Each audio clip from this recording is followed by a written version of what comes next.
Ересек ұрпақтың зейнетақысы 3 бөліктен тұрса, жасына байланысты зейнетақы төлемі, мемлекеттік базалық зейнетақы және жинақтаушы зейнетақы. Оның екеуі өмір бойы төленеді. Содан кейін жас ұрпақ бүгінгі күні тек екі құрамдас бөлік мемлекеттік базалық және жинақтаушы зейнетақы.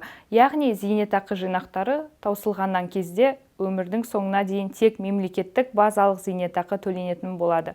Болашақта жұмыс берушінің міндетті зейнетақы жарналары есебінен қалыптасқан жинақтар қызметкерлерге өмір бойы зейнетақының жоғарғы деңгейін қамтамасыз етуге мүмкіндік береді.